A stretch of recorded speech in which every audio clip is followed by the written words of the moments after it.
শক্তি বিনষ্ট করার জন্য ষড়যন্ত্র করে আসছে। এর এই ধারাবাহিকতায় আমাদের প্রিয় ভাই ইমানদার সাহসী কণ্ঠস্বর শরীফ উসমান হাদিকে নির্মম ভাবে তারা হত্যা করেছে। আমরা আমাদের প্রশাসনকে জোরালো ভাবে দাবি জানাচ্ছি, অনতি বিলম্বে হাদির হত্যার সাথে যারা জড়িত রয়েছে তাদের সকলকেই গ্রেফতার করতে হবে এবং দৃষ্টান্তমূলক শাস্তি স্থাপন করতে হবে, যেন ভবিষ্যতে কেউ আর এই ধরনের অপরাধ করতে সাহস না পায়। প্রিয় সংগ্রামী সাথী ও বন্ধুগণ, আমি আপনাদের থেকে ওয়াদা নিতে চাই, যদি ভারত এবং তাদের সেই গোলাম আওয়ামী লীগ যদি বাংলাদেশে আমাদের শান্তি বিনষ্ট করতে চায়, আপনারা তাদের সেই ষড়যন্ত্র রুখে দেওয়ার জন্য প্রস্তুত আছেন কিনা সবাই? আল্লাহ তাআলা আমাদের সকলকে তৌফিক নসিব করুন। ওয়া আখিরু দাওয়ানা আলহামদুলিল্লাহি রাব্বিল আলামিন। দোয়া করে নিন। আল্লাহ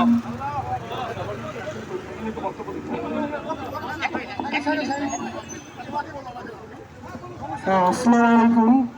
আমরা আজকে এখানে উপস্থিত হয়েছি, আমাদের অন্তরের মধ্যে যে জ্বালা, কখনো এত যন্ত্রণা হয় নাই।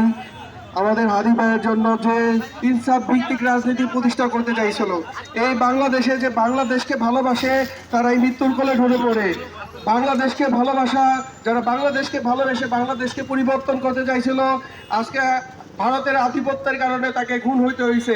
আমরা বাংলাদেশ একটি স্বাধীন দেশ, সেই স্বাধীন দেশে কেন অন্য দেশের হস্তক্ষেপ থাকবে? আমরা এমন দেশ চাই নাই।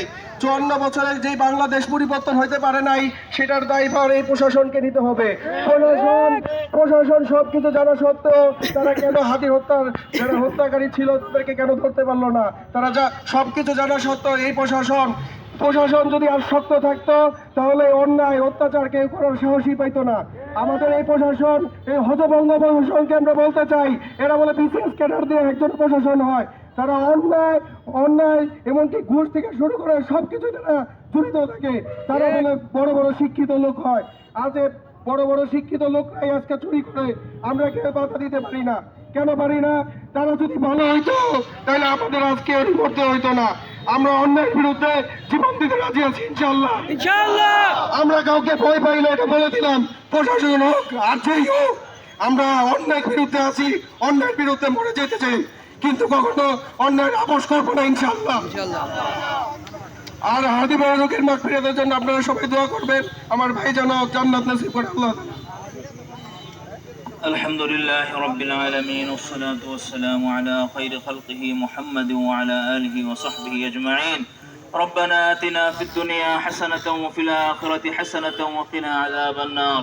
أي الله তুমি আমাদের দেশকে স্বাধীনতাকে তুমি রক্ষা করো।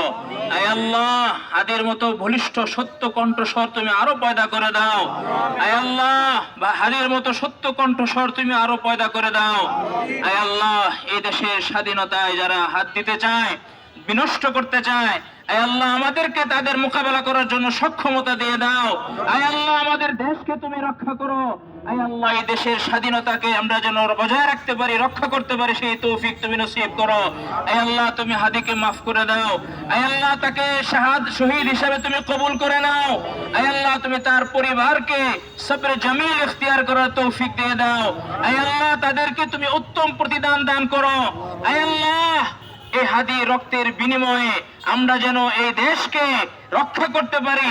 আয় আল্লাহ, এই দেশের শান্তি আমরা প্রতিষ্ঠা করতে পারি, সেই তৌফিক তুমি আমাদের সবাইকে নসিব করো।